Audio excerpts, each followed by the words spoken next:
that is something that we need to follow up on, because if that is not the case, then definitely we will be able to lose our children in the lives of these road accidents, which may be something very, very bad. So I think I want to appeal to each and everybody to follow those guidelines that have been issued and in place by the traffic police, and to ensure that the children go back to school safely and something bad not happen to our children, because if that is not the case, then definitely we shall be able to see our children get involved in some of the dangerous road crashes, and that may also take their lives, because according to information we are receiving, so many children lose their lives into the hands of these border accidents, and these are mostly border accidents. But I must say, the traffic guidelines that have been issued, according to the new guidelines, children below the age of 12 years are not supposed to really move by themselves alone, but they have to ensure that once they're on borders, there's somebody really to accompany them, because sometimes it is adults who are to direct these borders, and really these border men to tell them that they have to ensure that the children are very safe and they must ride safely. And now these children have to ensure also not being carried more than 2. And this is to the border riders. You are not permitted to carry more than 2 children. And that is because you have the mandate of really ensuring that these children's lives are in your hands. And you, as parents also, you have to ensure that you accompany your children, and mostly these children below the age of 12 years, and you must accompany them to school now and ensure that they are safe. And really, you also have to buy helmets, because that is your responsibility of ensuring that these children are safe, because an accident usually is something that we say is a sudden happening and that is not expected. So I think these unexpected things, we always have to be prepared for them, because just like another disaster that we must be prepared for. So I think I want to implore all parents to ensure that their children are safe, and they have to buy helmets and other protective gear for their children, so that once they're on these borders, they do not really lose their lives in terms of accidents, because when accidents come, so that they do not really lose their lives. If that is not the case, then definitely we may be able to also see a number of our children losing their lives, and these guidelines come timely, and now we are just waiting for the fulfillment. And this guideline, by the way, have been also been issued to the schools, where they do not have to load more than the normal, because if you look at the vans, these taxis are supposed to carry only 14 pupils, but in most cases, because of the seats, because I do understand that they have only 14 seats, but you find the school loading more than 20 of the children in the same bus, which really becomes very, very terrible. So I think it is high time if schools also observed these guidelines that have been issued, so that these cases are avoided and these cases are minimized. So I think it is high time for that is the traffic police to also ensure that they observe and really fulfill these new guidelines that have been issued. And now the schools also have the mandate of ensuring that the vehicles are in good mechanical conditions. But really, some of the schools, you look at the vans, I think we need to start going to the streets and start taking the pictures of these vehicles that are very, very old and they are in dangerous mechanical condition. More so these schools up country, when it comes to this side, Nairobi City particularly, I've ever been seeing vehicles that shouldn't be on the road, but you see them carrying children. And in most cases, the vehicles are parked at garages. For the whole day, the vehicle is in the garage, but in the evening, it has to ensure that it ferries the children, which is really quite absurd, because really that puts our children's lives at risk. Because really, I think we need to start doing that. This should go so as a warning to these schools that very soon we are going to start following you up, and we shall be able to take your photos. And anybody can actually do this. If you see a school bus that is in a dangerous mechanical condition, feel free, take their photos, share with us, and we shall also be able to share with the world, because that is something that will also be able to put the lives of our children at risk. So I think schools need to ensure that they use the remaining days to ensure that the vehicles are in good mechanical conditions, the vehicles are very okay, because really soon children will be able to go back to school. And this is the day scholars, they have to be ferried using these vehicles each and every day from mornings. And really sometimes also these vehicles come very, very early, because they have to move a lot of distances, which is really quite unfortunate there. And I really think if the schools also observe these issued guidelines, then definitely that will also really help in that is reducing the accidents, maybe in also preserving and protecting the learners from accidents. And that will definitely also really have an impact on the safety of our children, because if the children are not safe, then there's no use for us to really continue giving them these other means that we are talking of. Because if you look at the borders, so many accidents related to border and deaths related to border have been registered, even last year. And that is why, if you remember last year, we had the same team that is of traffic police moving under the road safety campaign. They actually came up to Arua, and we really moved with them to Arua Primary School, where they donated about 40 helmets, and that is to the pupils. And this is under the road safety campaign, which to me is quite good, because some of the learners, also children, sometimes move recklessly on the roads, and they do not know what exactly they are supposed to do on the roads. And that is where we have seen sometimes also them being knocked. And that is why it is also very good for each and everybody to observe the traffic guidelines, and it's also high time we educate the children. And this is to the parents.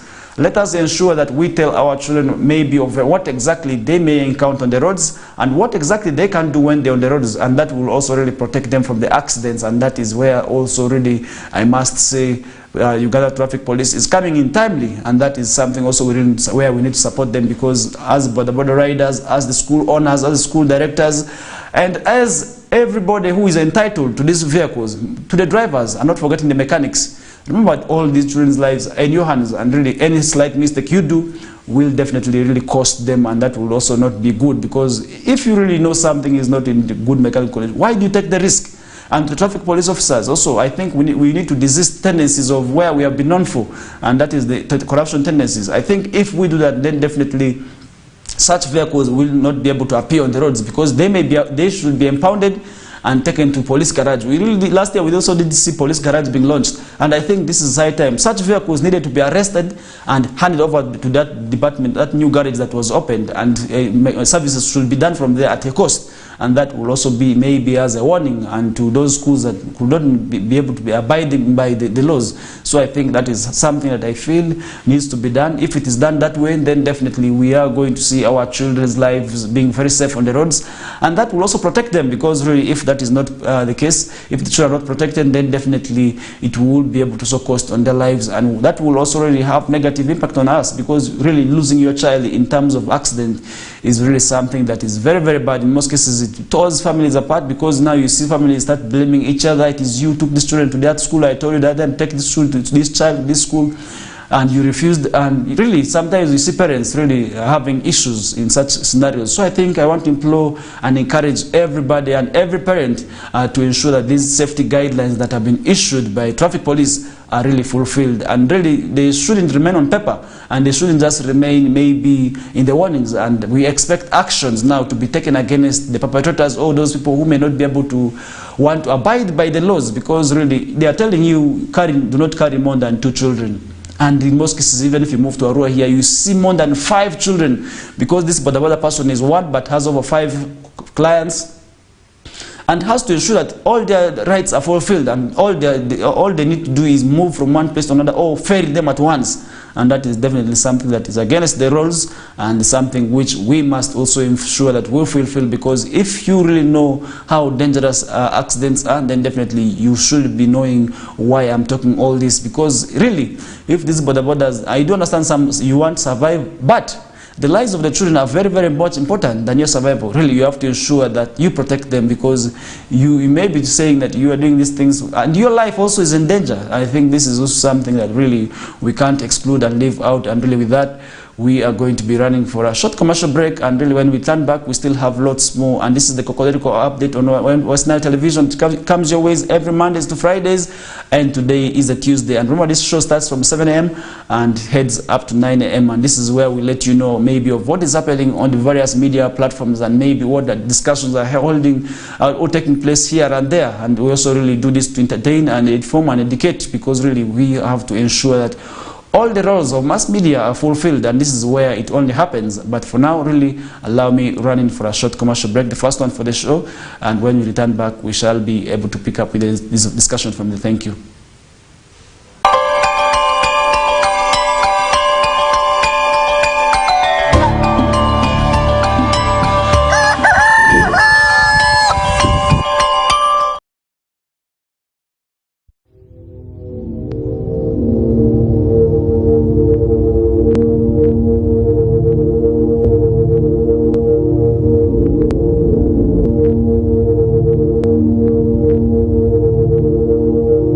West Nile TV, lighting up the region.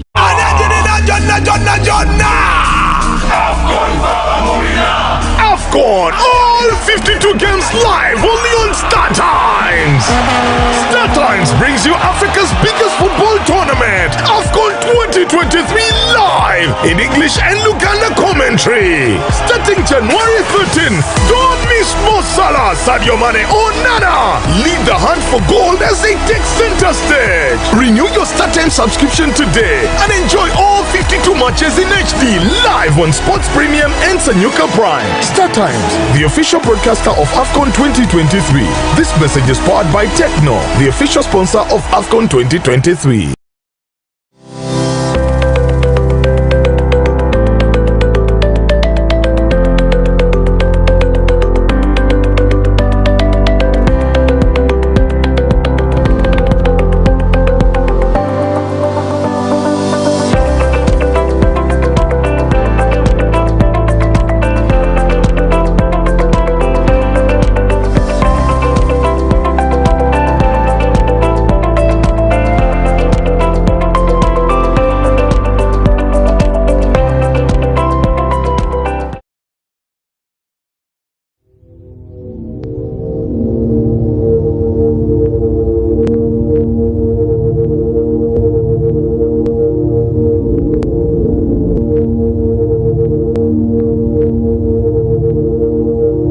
West Nile TV, lighting up the region.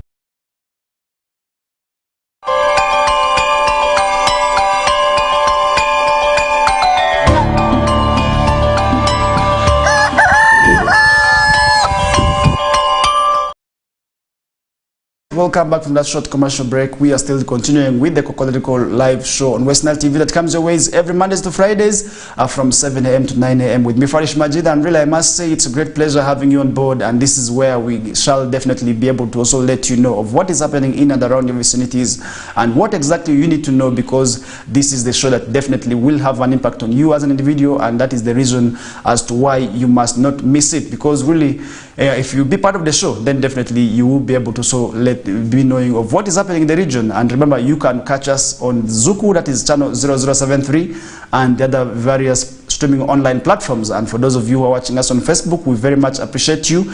And not forgetting those on YouTube and other platforms, I must say I'm very, very much proud of you, and I will always be proud of you whenever and wherever and whenever you watch us. Definitely that is a great pleasure to us. And remember, some of you are watching us from the overseas. I do understand others are watching us from the Middle East, in Europe and other parts of Africa. I must say West Nile Television is definitely the show or the television that will definitely let you know of what is happening way back in this part of the region. And I must say, really, so many things happened, and I really feel we need to really also talk about them. And I must say, we started the discussions with the road safety traffic guidelines that have been issued that is the Uganda Traffic Police. And I must say, this is something that definitely we are not really going to also be looking into, because we have really issued these guidelines, and now the guidelines have come by police, and what is also remaining is for police to fulfill the guidelines that have been issued. Because if the guidelines remain on paper, then definitely people will not also fear to abide by the laws. And remember, Uganda is a country that really at times also has good laws, but when it comes to implementation, that is where the gaps usually come in. And really, with this, I do not expect the implementation to lack. I rather feel and pray that this law is really fulfilled. And now, moving away from that, so many things have been happening, and today we are expecting a council sitting. A rural city council sitting will be taking place. I do understand yesterday they had an indoor consultative meeting, and today they are now having a council sitting, and this is taking place today. And really, so many things are expected to be addressed within the flow of the council sitting today, because some people really, I must say, have been issuing threats here and there, and they are saying they are dissatisfied. If you remember the Barifa Stadium saga, and this thing that was there for quite some time way back is now really, I'm seeing it resurfacing. And now people, yesterday I did hear one of the talk shows, people are threatening now, that is to sue the city council if the city council does not really grant them the permission to go on with the implementation of their projects. Because after really some time back, this was said they issued when the city council advertised they actually applied and they got the rights to go and really do some investment plans there, but now City Council did not approve their plans, and that is the Barifa ecosystem. That is the project that was there, the ecosystem center that was supposed to be developed, and according to information that these people gave, they were actually supposed to develop this place and not necessarily to destroy, that is the forest land that is over about 500 acres that these people are having around just some few acres. Now they are saying they wanted to really develop that place and ensure that they put up structures such as infrastructure areas, hotels, and other stadiums that could actually improve on recreation. But now City Council also did not really approve on these proposed plans, and so many of these actually we didn't know that they were actually very many like this, and we have so many prominent names actually behind the project there. And now we are seeing Honorable, that is Oguzuli, the Member of Parliament for Maracha County, threatening to sue City Council over and failure to really approve the plans, because now he has issued a warning. If the City Council is not ready to approve the plans, they are going to sue City Council for damages and for destroying and for delaying actually him into implementing that project, and where City Council will be expected to pay 600 millions, that is for damages, and 10 millions to his lawyers. So I think we are still following up on the discussion, and we look forward to really bring the people to come and explain to us more about this whole issue. And today I must say there is a council sitting taking place, and we shall be able to so really move into there and have an understanding of the whole scenario. But I must say these people are now threatening, and Oguzuli is threatening now to sue City Council, and I believe he's not alone. We also have the other members who are still disgruntled. We have about so many land people who got the rights, that is the licenses to go on with the projects, which I do understand was supposed to be there for some few years and renewable. So I think if that is not really renewed, and we shall be able to, we may lose monies in terms of this thing, because if they win, then definitely 600 million will go, and that money will actually be used in the other projects. But I must say we are following up on the discussion, and we look forward to really having them on the show here and to come and explain to you, the viewer, anytime from soon. We shall communicate to you when they will exactly be coming, and letting you also be able to share with them and have an understanding, because according to the information we are seeing, these issues have been blamed on us. A number of issues ranging from tribalism, and a lot of issues have been, accusations have been made here, a lot of, but really I must say we look forward to following that discussion, and we definitely, when the right time comes, we shall be able to really have the guests in the show here and really also share with them, and that definitely will also really have an impact, and that definitely also will let you know what is happening. And if you look at the ecosystem tourism center that was supposed to be developed at Barifa Stadium, really, that if you look at the plans, definitely we will be having a stadium inside there, and then we will be having hotels and other recreation facilities, and not necessarily also really destroying the forest cover all. But now so many things we are saying here and there, and I think sometimes it is because of the information gap that has never been fulfilled, and maybe some of the selfish interests by some people also, I must say, because people do not really have an understanding of maybe why certain things could be happening the way they are happening. So I think these issues need to be addressed and needed to be fulfilled before people lose their lives, because we may see bloodshed in this issue here. So I think that is definitely something we're also seeing, because rumors have it that some people actually threatening to demonstrate today, and we are really also following up, and we do not know who is behind the demos and who exactly is trying to organize the demonstrations. So I think we are following up on that discussion, and I will be able to let you know of what maybe transpires. But now the Barifa Stadium, I must say the saga is still on, and I must say the issues are still continuing, but we look forward to following up on them and really have an understanding of what exactly could be happening that is with the Barifa Forest. But for now, really, let's first put that discussion on hold. I do understand today there will be a council sitting for which I'm also heading into, and definitely I will be able to also come tomorrow and let you know of what transpires in the council sitting, and also what exactly caused the saga, and why is City Council refusing to really approve the plan, and why are they possible threatening to sue here and there. And I will be able to also really come tomorrow and let you know of maybe what is happening. So I think let's put that aside, as the matter is still growing up, and the youth leaders in Madisha region demand for tractors and government scholarships from the government of Uganda. The youth leaders made their demands yesterday. It was yesterday, the day before yesterday, that was on Sunday 28th of January 2024, and through the youth national chairperson during an engagement meeting in front of the Moyo People's Hall. Yes, this is quite good, because if youth start demanding for tractors, then I think it is high time for government now to also really support them. Because sometimes we as the youth, we really go through a lot. And I must say, ranging from the issues of poverty, ranging from the issues of unemployment, which is very much common among the youth, drug abuse, and other criminal cases, which have all been attributed to the youth. So I think it is timely for government to actually engage them and give them the tractors so that they can also be able to benefit and engage into other productive activities. If I look at farming, youth have the energy. If we are able to be engaged in farming, then definitely we will be able to see that is an increase in food production, and definitely cases of hunger will be minimal. So I think it is high time if government really ensures that they help the youth in terms of handing them the tractors that they deserve. So I think that definitely also will have an impact into service delivery, and also ensuring that the youth, whom in most cases are sitting idle and sitting in the training centers, sometimes really, I must say, we have to sympathize with the youth. Others are willing to work, but sometimes they lack what to do, and they lack the necessary skills. And that is why sometimes issues of skilling also really comes in place, and where government also has to come in place and really skill the youth. And recently I was in San Siro, one of the areas, I must say, has been known as a hotspot for criminality.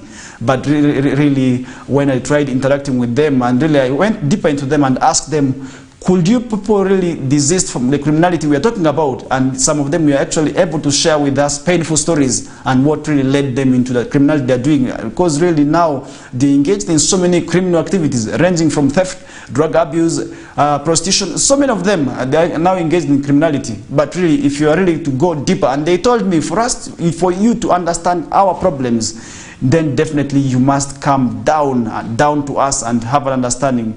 Because if you are really to hear, you may not be able to know why we are doing certain things the way we are doing them. So I think they are also calling for skilling, and they are calling for government help, and that will also really maybe also help reduce the criminality in that area, because that area has really become a very bad hotspot.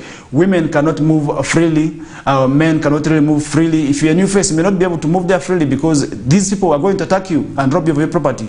And now that area also within the city, these suburbs are just believed like them. So many other suburbs within the city are also going through the same. So I think if these people, we are actually engaged into certain activities, then definitely they will be able to sort of really move away from the criminality we're talking about, and then definitely that will also really help improve maybe in terms of service delivery. So I think it is high time if these people really are supported, because giving them tractors, then definitely they will be able to understand why the tractors have been given to them, and ensure that they engage in active production of agriculture through maybe planting certain small trees or crops that may at the end of the day also earn for them something small. So I think rather than sitting on the training centers and asking for something small, government can actually help eliminate that through giving them the tractors and the necessary support, and that definitely will also really improve on service delivery. So I think it is timely, and I want to hand this over back to the leaders to also really ensure that they echo their voices loudly in terms of demanding for these tractors from government and bring them to the leaders. And now I want to call upon the youth also really, 2026 is not very far. If you are really to demand for something, let us stop demanding for handouts. If maybe in terms of asking for something small from the politicians who come to us and maybe sometimes give us t-shirts, give us the monies that we want, let us ask for such goods. This is something that will be able to be there with us for long, and will actually help maybe change our lives. Because the handout you're asking, you're going to just use it for eating maybe, these drugs for one day and it's gone. And rather than asking for this tractor that you will be able, if you really ask for and also use it properly, then definitely that would also have an impact on you as an individual, as a youth who is really stringing in poverty. I think that is definitely something also, if we as the youth engage or ask for, and then definitely that will also really help elevate poverty that we are talking about, eliminate the poverty. Because remember, the government's mandate right now is socio-economic transformation, where everybody has to be in the money economy, where everybody has to ensure that they live above the bar. Which bar am I talking about? Ensuring that they live above, at least eating food twice. So I think if we are to ensure that, then definitely agriculture is the way to go. And agriculture in this era, I do understand we are living in the 21st century. In this modern era, hand hoes may not work. So I think tractors is the way to go, and handing over the tractors to these youth is the way to go. But really my question to them also is, in most cases, corruption among the youth. Youths want to be, I don't know how, but somebody may also get the tractors and start misbehaving or misusing it, which is to me not right. So if the right time comes and you get the tractors, I want to appeal to all the youths to use the tractors rightly, and actually put the tractors into the right productive use. And remember, the PDM money is actually here And if we got the monies and borrowed the tractors that have been in place within the sub-counties to come and work for us at a cheaper cost, that would also really improve on food production. And remember, so many people actually got the monies, and in most cases, some of them actually do not know where exactly and how exactly to use the money. So I think also getting these tractors and putting them at the sub-county levels and sub-county headquarters and borrowing them to the farmers at a cheaper cost would also really help, that is in food production. So I think it is timely this demand comes, and really if it is also helped, then definitely that will also really improve on service delivery. So I think that is something that we are really still following up on, and we look forward to having more on that story there. So really we are following up, and we really want to see that how it will be able to also really change the lives of the people there. So during the meeting that brought in a handful of youths in Moyo People's Hall, this was an interaction with the youth leaders where so many issues were actually addressed by the youth. And now Honorable Eyeru Jacob, the chairman, National Youth Church Council, said he has come to engage the youth in the sub-region on government programs such as the parish development model and the youth livelihood. And he said greatly the youth want the government to give the tractors, which can be used by the entire sub-region, which shows the youth are developmental oriented. That is something I must say also the youths of other places need to embrace and need to emulate, because people of Moyo are demanding for tractors. You move to the region, somebody may be able to, if you are to really ask maybe what they want, they will tell you money. And of which money, if you ask, they're going to use for, they may not be able to give you proper accountability. So I think just like the youths of Moyo, the other youths also need to emulate and embrace the same, and that definitely also will have an impact in terms of service delivery or maybe in terms of development. So I think it is timely for the other youths also really to ensure that they demand for the same, and that will also really change their lives, and that definitely will also really improve on service delivery. So I think agriculture is the way to go, and remember, agriculture is the backbone of this country. Our biggest that is export is agriculture, and that is where our economy relies on. And really putting that aside, we still have so many things happening in the region, and there's an investor who is on spot for closing community access road that is in the Pakwero sub-county, and that definitely is something that also is still developing. And I do not know why somebody may take the laws into their hands by closing a road that is for the community and something that is an access road. You do not have any right, even if it passes on your land, definitely you have no right to close the road because you are not the owner. During an extraordinary council meeting held yesterday at Pakwero Community Hall, honorable councillors have resolved that an investor who had acquired a land and blocked community access road and closing into the buffer zone should be evicted, as this has barred residents from service delivery from the government. And really, this is something I was talking about, because you are blocking you are blocking a community road just because of it is maybe affecting you as an individual, and you do not mind of the whole community. Then definitely that is something that we need to desist, and that you are taking the laws into your hands. Even if the land passes into your land, even if the road, the community access we are talking about road, passes into your land, then definitely you have no right to really close it. The councillors noted that an investor known as Ismail Abdel Musa Hamid acquired 76.8 hectares of land that is in the Woi East Village, Pakwero sub-county, and which, when he started his project, he had fenced the land, blocking residents from accessing that is Jachan landing site using Nuri Road. So I think that is something we are still talking about here.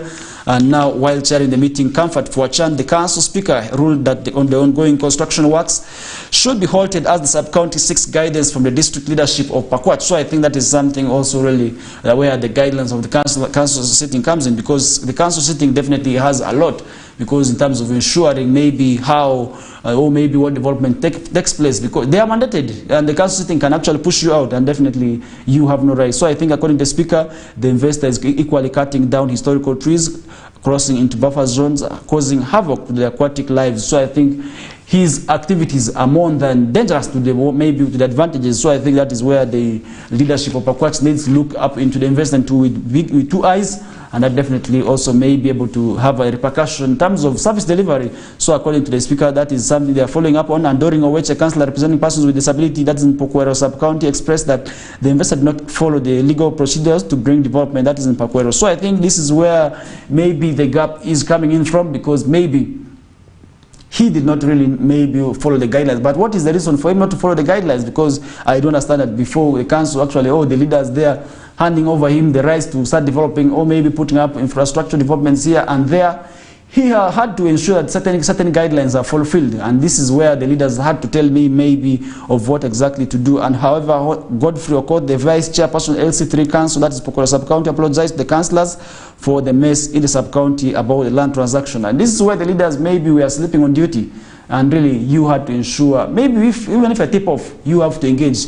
You as the leadership there, you are the leaders, you have all the rights. Nobody has the rights to really stop you from doing certain things that you feel, or maybe you know, could not be happening for the right reasons. So I think I want to call upon the leaders of that place to ensure that they actually engage, that is, this investor. And remember, we have development. We have to ensure that there's development, but then we do not have to ensure that the development that is coming in place does not affect the lives of the people, or maybe the lifestyle of the people that are living in a certain place. So I think if the investor also really had an engagement with the leaders and had these safety measures put in place, then definitely that could not be maybe bring problems here and there. But I think it is coming up because they did not really ensure that certain guidelines are followed, but that is where maybe the issues are coming in. So I think the investor, just like the other issues need to be addressed, he has to ensure that he sits down with the leaders and resolve this issue amicably, because he is there for the right reasons. He's coming up with developments. The strategies he's bringing may also really come in and help the local people, because if he's putting up a business there,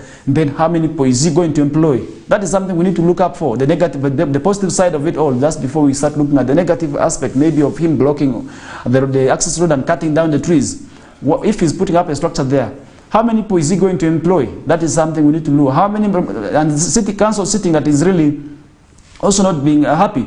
How much money will he be bringing to the council? So I think that is something also we need to look up to, and as people, we need to ensure that this issue is resolved amicably, and that will also really ensure that there's improvement in service delivery. And really that is something where I must say I should not be able to really put people on toes, and that is something also I must say, if it is not fulfilled, then definitely that will also really have an impact, that in terms of service delivery, and something may not be able to also really ensure that there's development.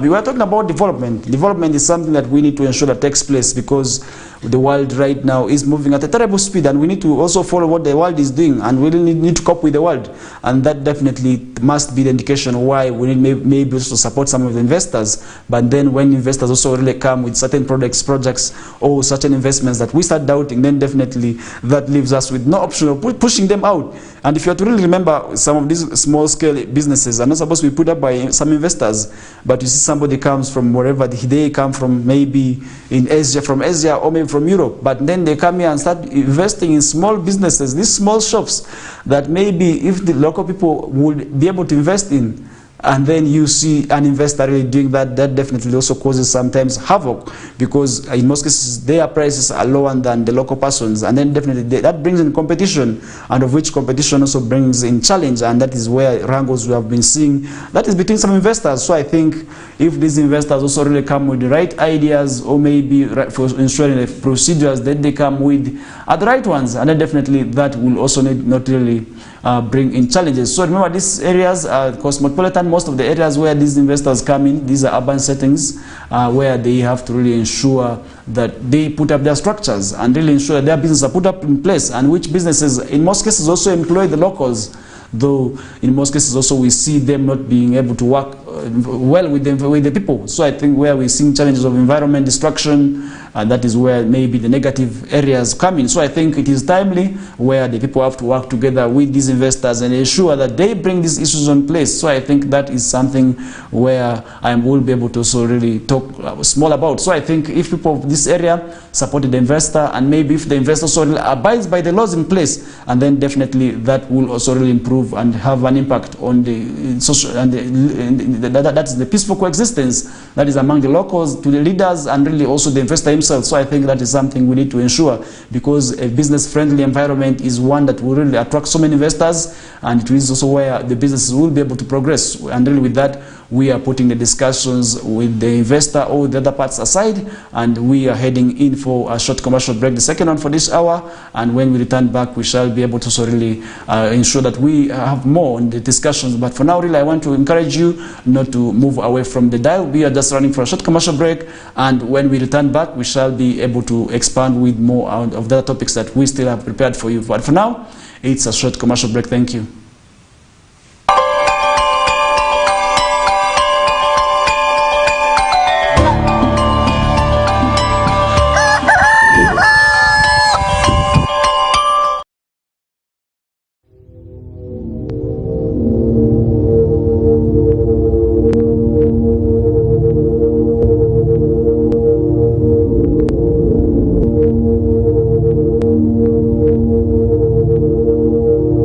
West Nile TV, lighting up the region.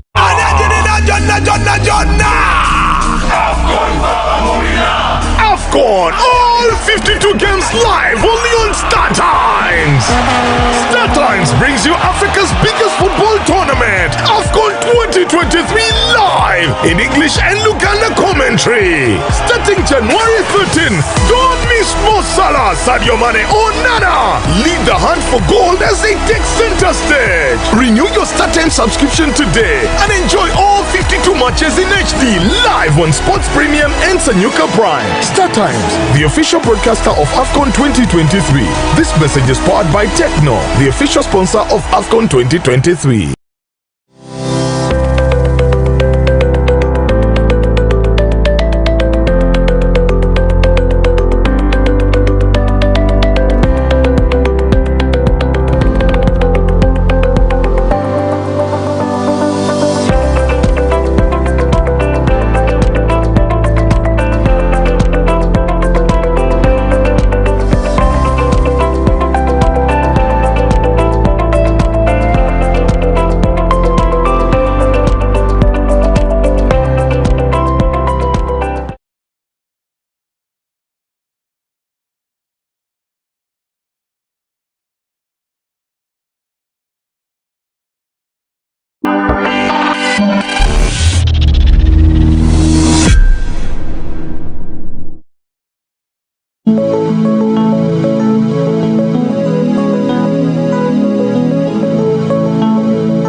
West Nile TV, lighting up the region.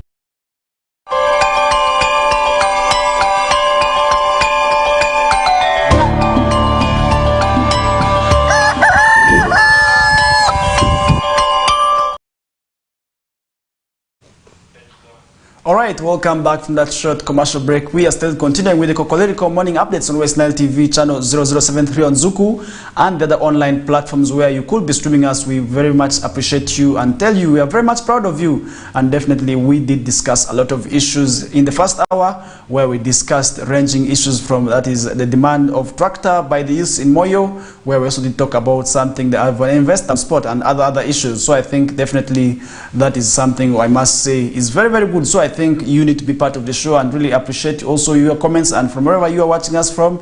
And we say thank you so much for watching West Nile Television. We're ready for the second hour, but I must say the environment of school is really around, and I did see graduation pictures all around, all over the places, and I must say that is an indication that some schools are graduating. But I must say we congratulate you upon graduation. So I think we have seen so many posts, photos circulating here and there, others being posted on other online platforms. But I must say it is a great pleasure also for you to graduate, and we also congratulate you upon that milestone of achieving that, because it is not an easy thing to really also ensure that you sit in the classroom for all those years, for all those times, and you really come up with that gown. So I think I must congratulate each and everybody graduating from the various universities that are really being off-roaded. But I must tell you, the world outside is not easy, but you need to come out and do not be scared. Step up on your shoes and really start up something that may be able to also really help you out. And do not sit on your comfort zones. Come out and really start struggling. And that is the little advice I can be able to give the graduates. And I must say we are still continuing with the show, and we still have lots more ranging from the issues of the Balalo. And remember yesterday, the wrangles of the Balalo is not yet settled. So I think the storm is not settled for the Balalo, who were evicted, that is from this part of the region recently, that is under the executive order number 3 that was issued by, that is the president His Excellency Yoweri Kaguta Museveni to the non-complying cattle keepers who are to be evicted from the region, where we did see a number of the districts or the cities implementing this order, where we did see some of these people actually being kicked out of, that is northern Uganda, more so in Acholi and West Nile sub-region, where we did see some of these cattle keepers really being kicked out, following constant demand by the leaders to really ensure that these people are moved out, because some of them were actually not abiding by, that is, the issued guidelines. And this, the directive that was issued by the president, was to ensure that all these cattle keepers had their areas where they keep their cattle fenced, and then secondly ensuring that their water points and then land issues plus titles or agreements perhaps we are fulfilled. And this is where the people had to sit down with the tenants and really ensure that they actually resolve and had an agreement for them to keep their lands or animals. And for those who are not able to abide by this, we are able to actually be kicked, we will be able to be kicked out, where we did see some of the districts actually issuing this stern warning. But for those who did not abide by, we did see them being kicked out of, that is northern Uganda. More so, we did see Interego implementing the same. We did see Amuru plus other districts, that is northern Uganda, implementing the same, where we also witnessed a number of trucks moving with the animals, where we didn't know where they were going to. But now, according to information from the Buganda, that is Uganda MPs under their caucus, we are seeing that some of these cattle keepers actually moved to Buganda, and now the MPs there are also raising concern now over these non-complying cattle keepers, the nomads. So I think this is something we need to really ensure that we talk about, because these people move, I do understand that they move because they are looking for pasture and water for their animals, and that is something they were able to also really able to tell us, because during the eviction that was done by Terego district, I was able to ask these cattle keepers on why they left their places and came to this place. And one reason they actually gave us is that the grass that is in this region is very, very fertile. Is actually very, very fertile, and the grass is very, very delicious and very, very good for the nutritious for the animals. And now we are seeing our people really not keeping animals, and somebody comes from wherever they are coming from to ensure that they engage in, that is, cattle keeping, out of which for us we do not really keep cattle, and somebody is grazing over 20 or 80 cattle on your land. And this is something I must say I was very, very much saddened by when I moved to these districts, and I was able to ask the landlords, how many cattle do you have? And you find somebody is being paid 2 million, somebody is being paid 3 millions, but the person has nothing, not even an animal, not even a head of a cow. So I think this is something I must say we need to ensure that we change our mindset towards, because really mindset change is something that we need, because somebody is grazing over 88 heads of cattle on your land, and the person is paying you 2 million per month, and you do not really mind of owning the same, or really getting emulate, or you do not even actually get the morale of starting to engage in the same, but you get the money and just go and drink it and use it for other dubious means that I feel do not really make sense. And that is where you are spending your monies, and you do not actually get the smallest inspiration to start up your own farm. And really that is something where our people need to have mindset change towards, and that definitely also will be able to have an indication that our people are not doing the right thing. So I think it is timely for our people to now start engaging in certain activities that would actually have an impact on, that is, their income generating. So I think that is something where I must say, as people of this region, we need to have and emulate the same, because somebody is coming from wherever they are coming from. We do not know where they come from, but they come here, and once they are here, they are Balalo. And remember, the word Balalo is not actually meaning somebody who is from where we know them. Anybody who is a cattle keeper is a Mulalo. So I think where we have this executive order number 3 that was a non-exemption to anybody of where you come from, or maybe what tradition or religion you come from, it was for all the cattle keepers, where we did see also Terego district kicking out some of the people who are local, the indigenous people whom we know, we actually been kicked. We are kicked out because they did not abide by the executive order number 3, where other people had to be packed with their animals to move and leave the region. So I think that is something that really did happen, and we did see people moving with their animals here and there, and that is something definitely I must say was implemented, and definitely if it is implemented, and then definitely service delivery is going to be beefed up. So I think it is timely for people to start ensuring that they get engaged in certain activities, and that definitely will have an impact on them. So I think it is timely. It is also something that we need to emulate and do and ensure that we work towards. So I think it is something that we need to ensure that we work towards. If not, then definitely definitely that will also really have an impact on service delivery. So I think it is timely for each and everybody to ensure that they get engaged in that is production and also really cattle keeping, and that definitely will also have an impact on that is society. So I think that is where we are still following up on, and we are still following up on the discussion, and we want to see where it is heading. So I think people need to ensure that they get engaged in these activities and really ensure that they get also to engage in farming, and farming plus also really ensuring that they not only grow crops, but they can also really keep animals, because these animals have the constant demand. But I really do not know where this issue is heading to. I don't know if the balalos also start lose their wires and now start not selling the animals. I don't know where we shall be able to head to, because people love meat, but the way really we are also working towards them, I believe, and I feel sometimes is not really quite well, because these keep for us the animals that we want to feed on, or maybe what we want to eat. So I think it is where we are facing challenges, and we are still looking up to where they are going to, because according to the information we are receiving from the MPs that is in Buganda, they say some of these people actually, when they were evicted from here, they moved straight to some of the parts that is in Buganda, where we did see them being actually put in some of the places there. So I think that is something also we are really following, and the concern by the that is by the Buganda caucus MPs is something that we are still following up on, and we want to see where it will head into, and that is where also really the discussions may be able to also develop, because this is something that that was there before and it is still continuing. That means it is still developing, and it may also develop further. So I think in case of any development, West Nile Television Kokoliriko Update is definitely the only platform where you get this information. So I think it is something that we need to really ensure, because we need meat, but the way we are chasing them out, what if they say they no longer want to now have their animals reach certain districts? Where does that put us in? Because if you look at West Nile, we keep very few animals. Even Northern Uganda, we are not pastoralists. We do not really keep huge heads of animals. We keep very minimal heads of animals, and that may be also that may affect us, because a hike in prices definitely will also not put us at the right place. So I think that is something also that will be able to affect us if that is not addressed, and really that will also not be quite good. So I think these nomads need to ensure that they have means of which they need to abide by the laws and ensure that they dig maybe water points, or else first the areas where they keep their animals, rather than moving from here and there. Where are they going to land into? Where are they going to be pushed to? That is something I do not know, because you move here, you're pushed, from there you're pushed. The next time somebody pushes you out, then definitely where will you go with your animals? And that is definitely where there is also need for mindset change, because some of these people, when they were evicted, they told us they cannot go with these animals anywhere. It is better for them to sell these animals all here rather than move with it, and that is where we face these challenges. So I think that is something where we are still following up on. And according to information, this post-wrangles is not yet settled. And now we're also seeing on the updates here, NFA and Balalo fight over Kayunga Forest Reserve. And that is where I'm telling you, I do not know where the wrangles that is between the Balalo and other district or other officials will learn to do. So I think a fight between Balalo and National Forest Authority has erupted after the herdsmen allegedly occupied that is Bajo Central Forest Reserve, that is in Galilaya Sub-County, Kayunga District, and have vowed not to vacate it. So I think this arrogance is something that we must condemn.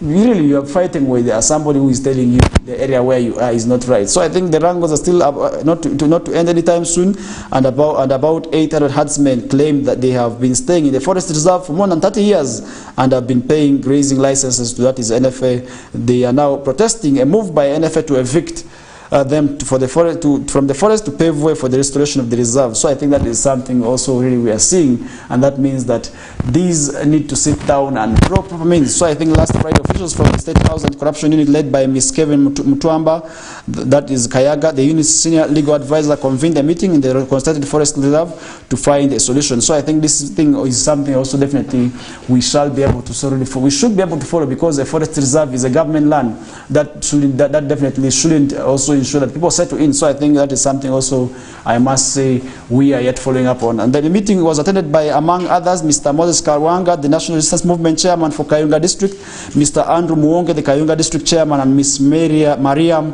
Kaberekwa, the Kayunga Deputy Resident District Commissioner. During the meeting, the herdsmen led by Mr. Charles Nkuruzinza and Mr. Fred Karwanga claimed some powerful people we are collaborating with NFA to evict them, and that is where we face challenges really.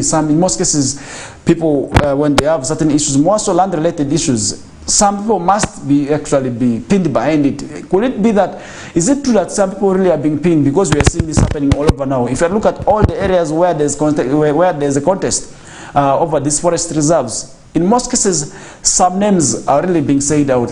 If it is not a politician, then there's a businessman behind this. What is really happening? Could it be that people really have to be able to really be engaged in certain activities that we feel are not right? That is definitely something I do not know. Mr. Moses Karwanga, the Kayunga district chairman, said he would ensure that the Balalo stay in the reserve. That is, now we are seeing where the issues are coming in. So I think that is something also we are yet following up on, ranging that is between the Balalo and their wrangles, which I feel is not yet settled, because you are moving from here, you have challenge over land. From where you're moving, there's challenge over land.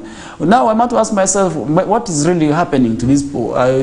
Because we need meat. For us, we need meat. As the consumers, we may not be able to be engaged in the wrangles between, because we do not understand why the wrangles come so. So I think that is where we are facing challenges, because we have seen so many districts actually implementing this, where we also did see Madiokolo at one time evicting them. So I think this is something also really is not quite good, because we have to ensure peaceful coexistence of living between one another. And once this also really, once they are here with us, then definitely they need to ensure that their acts on this land does not really have an impact. That is on the environment. That is where they may not be able to solely have challenges. And now moving on, the Buganda MPs still yesterday demanded for Buganda leaders to be appointed to key positions, and really this is where the issue of the national cake usually comes in. And really, just like them, I believe so many other people were actually saying, and this is where we are seeing the list, when very soon, if there's any appointments, maybe in terms of ministers, cabinet ministers, or permanent secretaries, or others, people want to really see how many come from the region. And that is not only them here or maybe in West Nile.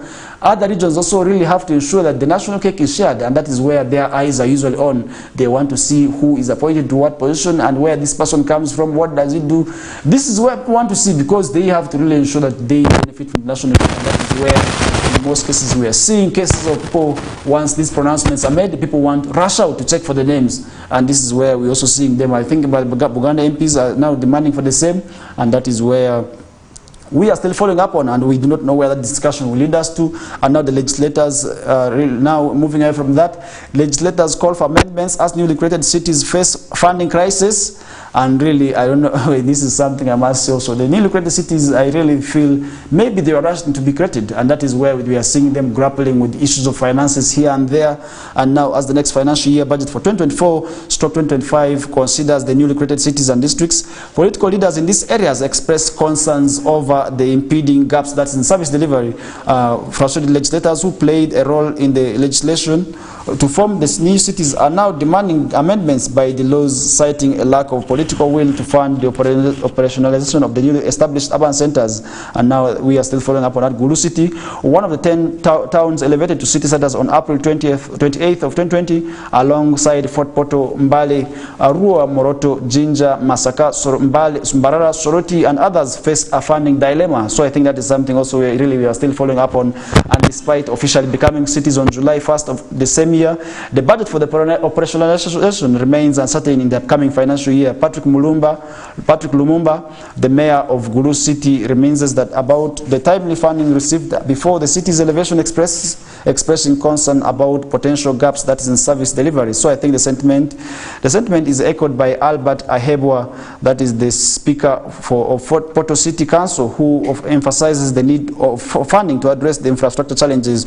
So I think that is something also we are really following up on, and we shall be able to really let you know of maybe what really transpires in there. So I think the former Shadow Minister for Local Government, Betty Namboze, who played a role in the creation of the new cities, threatens to return to Parliament and push for the recall of the decision due to underfunding. So in response, the government defends its position, citing resources constraints and prioritization of the production, distribution and marketing sector. So I think that is definitely something also really we need to ensure that we fight, or really ensure that we work towards, and definitely that is something also we shall be able to let you know of what is happening. So I think definitely it's high time for the new cities to also get that is funding, because really they were created but without funding or prioritization. And these are things that government needed to look forward before and ensuring that these cities are granted the statuses that they currently hold, because these statuses I believe are permanent and they will not be able to sort of go back to maybe municipal or district statuses that they were in. So I think these elevations were quite good, but now we need to ensure that they are fulfilled. So I think that is something also really, I must say, we're still developing and moving away from that. The Busia, there's a Busia priest who has been arrested, and that is definitely something also really, I must say, and there is only defilement, but now we are seeing a priest arrested over defilement. Really, that is quite ironic, and I must say that is something that we do not expect, because as a man of God, you are supposed to live by example, and you're supposed to be exemplary to all the subjects. And really, if priests start engaging in certain activities, then definitely that also really puts people at large. And this is not only with the priests alone, this affects the whole clergy, irrespective of where maybe or what you do. So long as you serve God, definitely there are certain parameters that you need to follow and need to abide by, and really ensure that certain distractions do not really pull you, and that definitely also really affects service delivery, or in terms of also affecting the peaceful coexistence among people. Because really, as a man of God, if you start indulging in certain activities, then definitely your subjects also may be able to really ensure that they do the same. Because sometimes this is where we say, do not really do what I do, but do what I preach. And this is where also the challenge is coming, because you are preaching of the good gospel, you are preaching that good message, but you're not acting it. What does this really mean to us, the flock or the sheep that we are following, as we the followers? Really, that definitely also really is not quite good there. So I think the religious leaders need to act by example. The clergy need to abide by all these certain things, because certain instructions really, which to me are very more immoral, need to be not to be followed. So I think this is something also really happened, and now the police in the eastern Uganda border district of Busia have arrested a Catholic priest on allegations of defiling a 17-year-old primary school leaver. So this is yet it's an allegation, but now what really caused this is something that we do not know, and yet we still find how police will carry out the investigation thoroughly and come up with a substantive report on why, or maybe what happened, for us to understand. But really, that is something I must say is really not expected. It's quite ironic. So I think police needs to really ensure that these issues are really followed up and addressed, and that we also come up with a message to the public, and that definitely also really will be able to tell why maybe certain priests, or maybe what happened to them. Because if at all that is the case, what measures is going to be taken, and what is the church going to act towards this, and what are the laws going to do towards this priest who is really engaged in this activity that really, I must say, is not quite good. So I think police picked up the priest from that is the Bani Parish headquarters where he is attached, and briefly detained him at that is the Bani Police Station before transferring him to Busia Central Police Station. Detectives at the Bani Police Station, who are privy to the investigation, say they have carried out tests on the girl and established that she was defiled, while tests on the prelate indicate that he had sexual intercourse. So I think that is something that we are really following up on, because really, you're a man of God. Really, this is quite saddened. It is really quite shocking, because as a man of God, we are supposed to live by example. And I believe if really the clergy need to ensure that they are respected in the society, because sometimes people complain that the clergy are not respected, but it also comes back for them, because these are certain small issues that really bring out the issues. And look at the clergy, even if not only the Christian faith, even the Muslim faith, sometimes they really act very bad, and that is where we must really condemn them and really say something that is not good. Because really, the clergy, I must say, not that I have problems with you because I'm a man of God, I'm a believer, but certain things need not to be done by you. Because you look at really a sheikh or a priest going for these young girls who really sometimes come to them because they are vulnerable or going through certain activities, or really they want to have that attachment to God. They come to you because they have that attachment to God, and they really want to be closer to God, and now you start spoiling them as a man of God. Then definitely I must tell you, hell is waiting for you. And you may be able to really say that because the preaching that you really do in the churches or in the mosques, but despite all this, so long as you continue doing bad things in darkness, then definitely hell may be the place for you. So I think I want to really caution that is the religious leaders to really ensure that such acts are not done by them, because these are the things that we expect people of Satan to do, because really you are a man of God, but you are really engaging in certain of these activities, and then definitely that will not be good. So I think at Busia Central Police Station, where the suspect was transferred, an anonymous detective described his state as being alcoholic and shivering, then definitely that is another one, because as a man of God, you are not supposed to be influenced by that is alcohol. alcohol and substance abuse, but really you are out drinking alcohol. Where do the sheep go to? And what will the sheep do? Because really they look up to you, because in most cases they are looking up to you. They are really looking at you as the hero, as the model, as a man of God, as a holy person, but you really are getting engaged in alcohol, and then that is definitely something that we must say is not quite good. So Mr. Tibbs Asimwe, the Busia District Criminal Investigation and the Intelligence Department officer, confirmed the priest's arrest on allegations of defilement, but added that he had been released on medical grounds after his health deteriorated. So I think that is something that we are still following up on. The Catholic Church doctrine demands that the priests are supposed to practice celibacy and do not engage in acts of sexual intercourse. But really, I think this is where amendments also really need to be made. Now, why am I coming to this? I think let me first briefly explain why certain amendments also need to be made. Because nature is nature. I don't understand that nature is nature, but really sometimes celibacy also may not be able to be practiced, because this is where people really people have to really, I talked about nature, because really sex is something that people need to do, but now you are engaged in certain activities that I feel may not be good, and then you, as a man of God, people may think you're holy.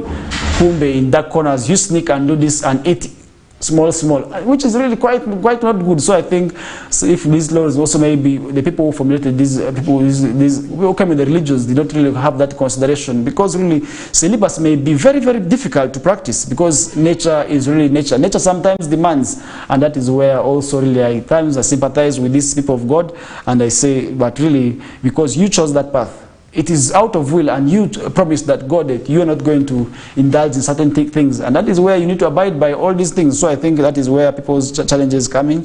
And the member of the victim's family told this publication that the suspect was arrested, and after he reportedly returned home after she went missing for days, and that means that after days of hiding and maybe doing their things, and that is where she remained and took her home. And maybe could it be that the priest finally wanted to get married to her? That is something that we do not know. The victim is said to have sat for her primary living examination. That is so in one of the schools in the district. So I think that is something also really we cannot leave talking about, and that is where really I must say we need to ensure that we work towards certain things, and really ensure that we guide our emotions, and not protecting our emotions will also really not be good there. So I think that is something also really I must say is happening, and we are yet following up on maybe and see where it will be able to head to. So I think that is where we are putting the discussions in relation to the priest aside, and I must say it is quite ironic, it is quite shocking that a man of God can do that, but really it is expected. Nature is nature, irrespective of where maybe what happened. But I must say nature really sometimes also demands a lot, but really if you choose a certain path,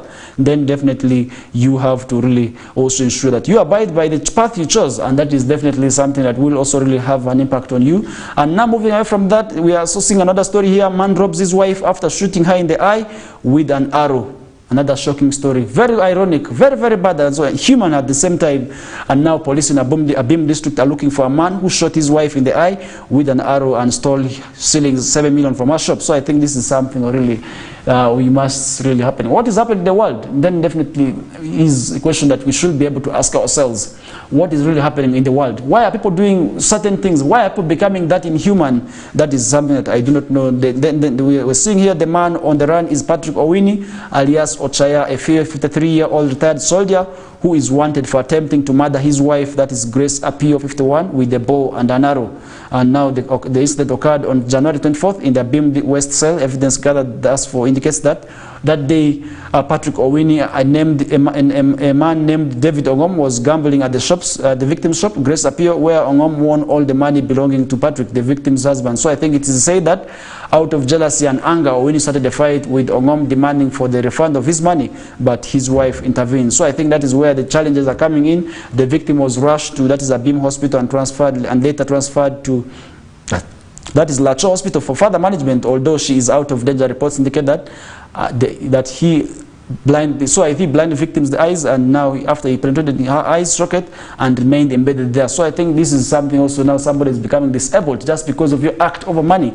Really, you're looking at 7 million. This is small money. Somebody's life is not worth 7 million, I must say. But now where people start taking the laws into their hands, and now we are seeing all these are cases of domestic violence, which is really quite shocking there. So according to police shows that the level of violence that is in domestic settings hence calling upon the persons living under vulnerable domestic settings to always contact the Child and Family Protection Unit, that is at their nearest police stations. And really, if I'm to tell you something about this entity, really, this is another entity that is really facing a lot of challenges, and so many cases are being reported to it.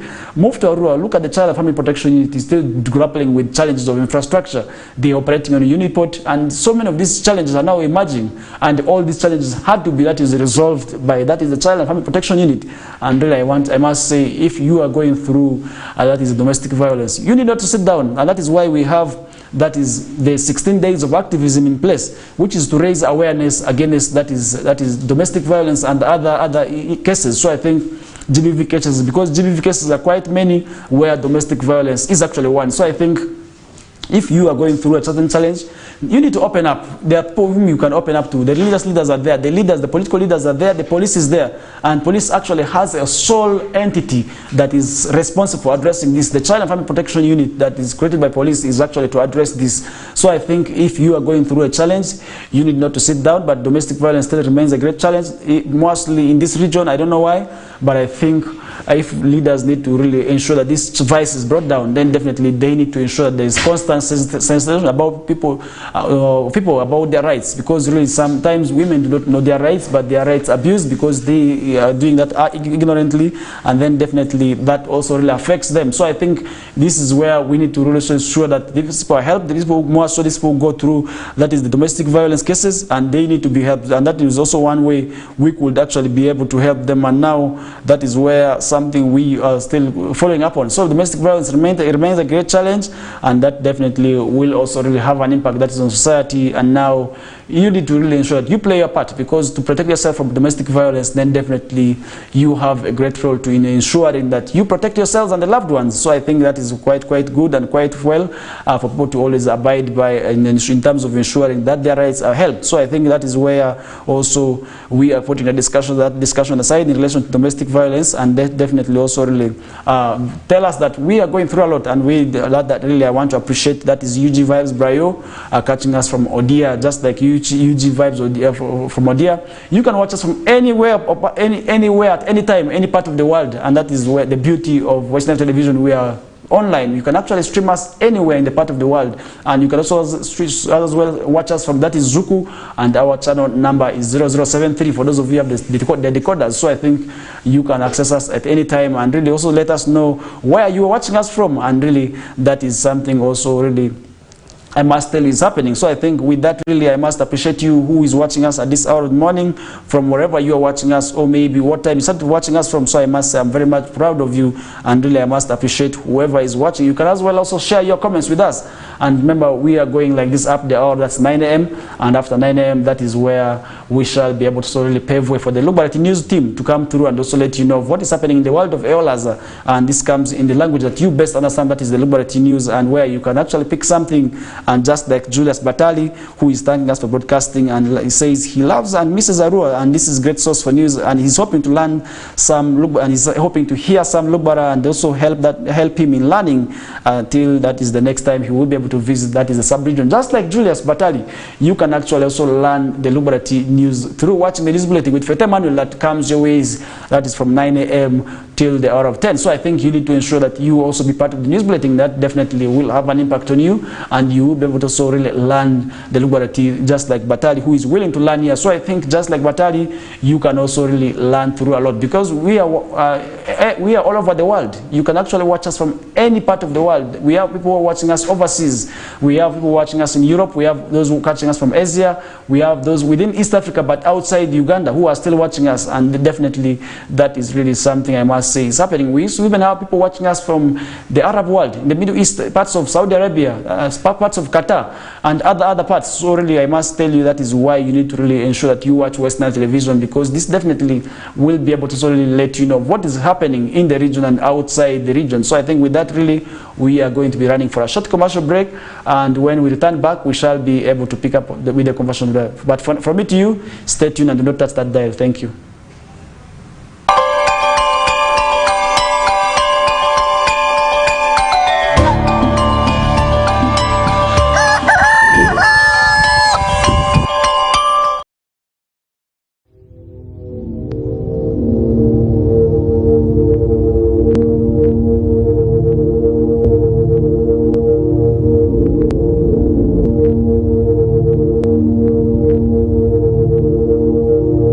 West Nile TV, lighting up the region.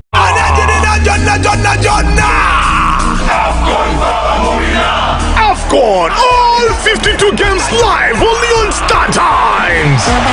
Star Times brings you Africa's biggest football tournament, AFCON 2023 live in English and Luganda commentary. Starting January 13, don't miss Mo Salah, Sadio Mane or Nana. Lead the hunt for gold as they take center stage. Renew your Star Times subscription today and enjoy all 52 matches in HD live on Sports Premium and Sanyuka Prime. Star Times, the official broadcaster of AFCON 2023.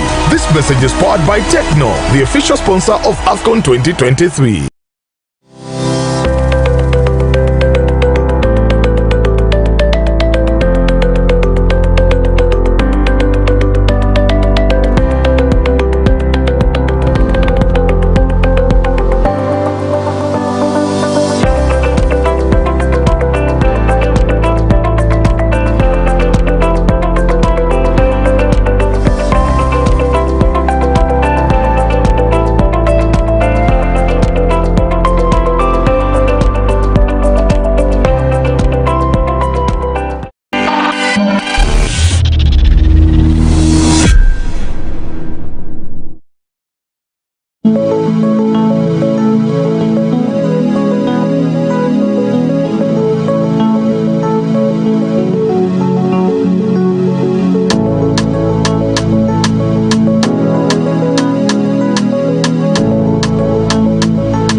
West Nile TV, lighting up the region.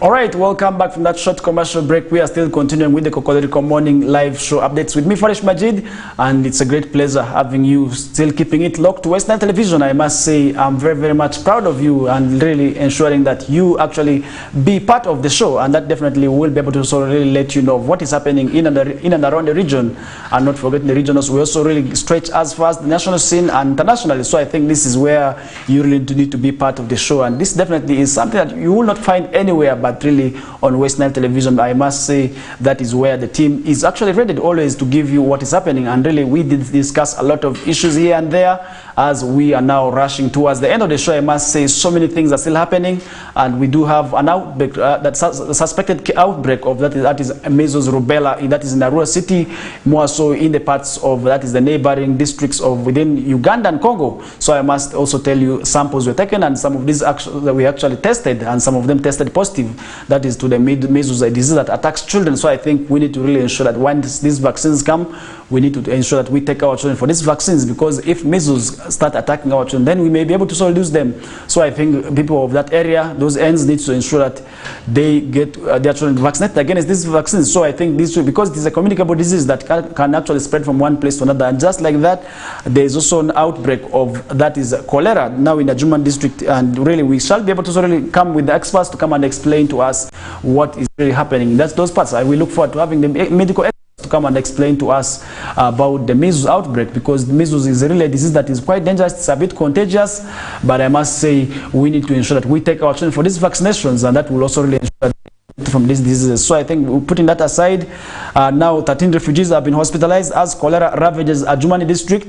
I must tell you, we need to ensure that we become vigilant now and be cautious at all times, because cholera is some disease that is a bit dangerous. At least 13 refugees who fled from the ongoing conflict that is in Khartoum, Sudan, have been admitted to, that is, Nyumanzi Health Center 3 after 4 of their family members contracted, that is, cholera in Adjumani district, and now that is very, very bad. That's bad news according to the information we are seeing here. The assistant district health officer that is in charge of maternal health, Mr. Henry Lulu, told this publication that at the weekend there are currently 4 positive cases and 9 suspected patients, and that is at Nyumanzi Health Center 3. And he said on January 21st of 2024, 13 asylum seekers from Khartoum were suspects of having cholera upon arrival, that's at Elegu, because they showed signs and symptoms of cholera, that is the disease. So I think this is also something that we need to talk about. Cholera is something that is dangerous. If we do not talk about it right now and really ensure that this disease is contained within that area, and then we'll be able to also maybe spread to the rest of the parts of the West Nile sub-region and then the count at large, because really we are talking about cholera. Last year, if you remember, some parts of Western Uganda and Eastern Uganda, Central Uganda also were hit by this disease, and that definitely was not really good, and where we did see some sub-lockdown really happening for those small districts, which was really quite bad. So I think to avoid such issues, we need to ensure that the hygiene is properly maintained, because this is a disease that actually spreads due to poor hygiene. But really, you know, these people are actually fleeing also conflicts. Sometimes they do not really have the proper measures of really ensuring that hygiene is maintained, because they leave their toilets way back where they are flying from, and then they come to these countries where sometimes toilets are not built, where the toilets are not enough, and then they start really doing certain things, and now the flies move and carry the germs from where they get them from and bring them to the food, and that is also something that is very, very bad. So I think we need to ensure that these people are protected, and government needs to act and really ensure that this issue is addressed timely, because Adjumani district may look very far from Arua city or from the rest of Uganda, but I must tell you, Adjumani district is not very far, and this disease needs to be contained. That is timely. So I think the according to information we are seeing, 82 close contacts were listed for follow-up and have been put on that chromophylactis. That is a medical term. I'm not a medical personnel, which is the administration of drug to prevent the development of the disease. So I think following the outbreak of cholera, the district health team has said it needs about 700 million to curb the spread of the disease. So I think that is also where we need to also really ensure that they are supported. And now cholera cases in South Sudan, according to Federal Ministry of Health and World Health Organization, Sudan outbreaks dashboard, at least 8,267 that is suspected cholera cases, including 224 associated deaths. That is case mortality rate of 2.7%. We are reported that in Sudan as of December 23rd, 2023, from 46 localities of 9 states. So the Adjumani District Health Department, with the humanitarian agencies operating the refugee settlements, is scaling up, that is, the response to the outbreak. So I think that's something we are still following. The project officer of that is disaster preparedness and the response of Mr.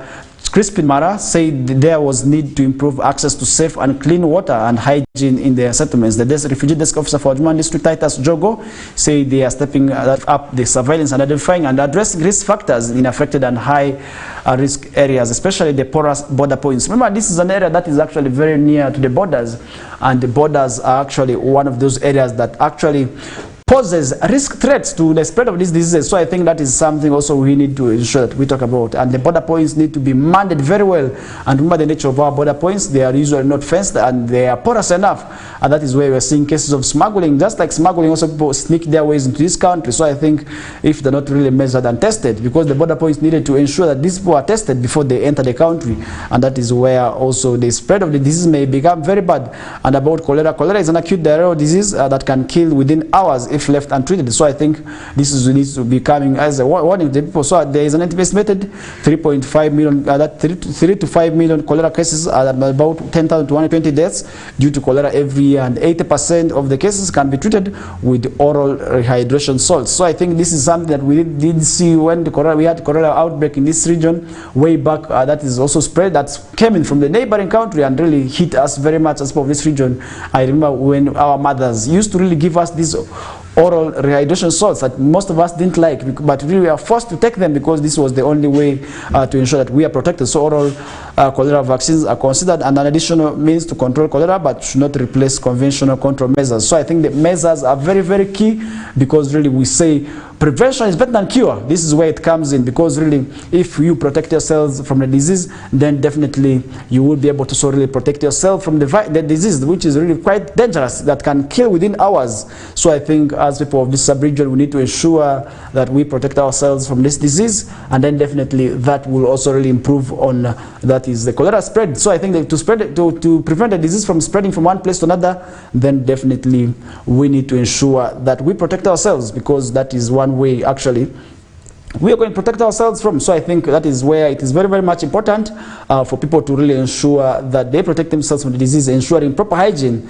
and really washing what you eat before, ensuring that it's clean water around the places, covering the food that you're supposed to eat, and ensuring that you put your remains into the right place, you dispose them in the right places, which is the toilet, and really ensuring that toilets are also clean at all times and without flies. So I think this is where we will be able to contain the disease. And for those who have the contacts, let's get tested and really protect ourselves. Let's go to these medical facilities and really get the medicine or the drugs that we need, and then definitely that will also really ensure that we protect ourselves, because if that is not the case, then definitely that will also really not ensure that we protect ourselves, and that definitely also really will be able to have an impact on that is our health, which is really very, very dangerous. So I think moving away from that now, leaving that aside, let's head away from Western Sub-region and Uganda. Let's head into South Africa, where South Paul Battle hits up as ANC suspends Jacob Zuma, who is actually one of those candidates and the presidents who has attached this party. South Africa's former president Jacob Zuma was suspended from the ruling African National Congress on Monday, weeks after he backed another party ahead of this year's general election. The decision, which was widely expected, will be seen as a further sign of disunity in the movement ahead of this year's vote, that is in which the long dominant ANC is expected to lose ground. So ANC Secretary General Fikile Mbalula said Zuma would undergo a disciplinary process and the party will take legal actions against the rival political group campaigning in his name. So I think that is something we are still seeing. That is politics. I don't know why politics usually is having a lot of challenges where we really didn't expect. In politics, you can expect anything where somebody can actually move freely, because really we are seeing that happening, or quite often, not only in South Africa, we have seen it happening in so many African countries. So really politics is something that we are still following up on, and really something that is interesting. And usually we say politics is a dirty game, but I must say it is not dirty, because politics is where it's a game where people have to play your cards, and if you play your cards very well, you win. And this is where we see people have to do certain things that you do not expect that to happen, but you see them happening. I do not know why. Zuma was the fourth president of the Democratic Republic of South Africa. Zuma was the fourth president of Democratic South Africa from 2009 to 2018, but was forced from office under the cloud corruption allegations, and he has been that's a strength from the party he once led. So in December, he declared that he would be campaigning for a new party, that is of Umkhonto weSizwe, that is abbreviated as MKO, spear for the nation. So he named after the ANC former armed wing during the anti-apartheid struggle. So I think more support, and however he did not quit the ANC, leading support some analysts to really speculate as he was hoping to be expelled in a play to garner more, that is, support. So I think that is something also we are really following up, and he has been that is at the thorn in the side of ANC, which in power for 3 decades. He is bleeding support amid a weak economy and allegations of corruption and mismanagement. Polls suggest Zuma's departure threatens to cost the party more votes. So I think these small issues really cost a lot these political parties. This is also where we are seeing even happening to our political parties way back here. So I think these small issues really sometimes also weaken the parties more. So I think this is African politics. I do not know why it is that way, but I must say it is happening. So I think somebody who was one day is now being suspended. So I think I don't know where that is coming from, but I must say with that really we are coming to a close of this discussion, and really I must also say we are paving way now for that is the Eolaza News team to come through and also let you know of what is happening in the world of Eolaza. But from me to you really, I must say I'm very much appreciative of you, kept it right from the time we began. You shared your comments. I must say I very much appreciate them and welcome them at all times, and that is where we are coming to a close of the Tuesday edition of the Kokoliriko Live Show. We shall be able to return tomorrow as we also come back and let you know of what is happening, and that definitely is the reason why you should always be watching West Nile Television Kokoliriko Live morning updates with me, Farish Majid, from 7 a.m. to 9 a.m. And at 9 a.m. we pave way, that is for the Eolaza News team to actually come through and let you know of what is happening in the Eolaza world. And really with that, I want to thank whoever was behind, and for those who actually watched us from wherever you watched us from, and for those outside West Nile, we do appreciate you. For those within West Nile, we are saying thank you. And I also want, in a similar way, to thank my producer and the camera person for ensuring that this show comes timely and ensuring that there are no errors. So I think with that, really, we are coming to a closer of this discussion. I really appreciate you kept it from the time we began, and from me to you, have yourselves a good day. Thank you.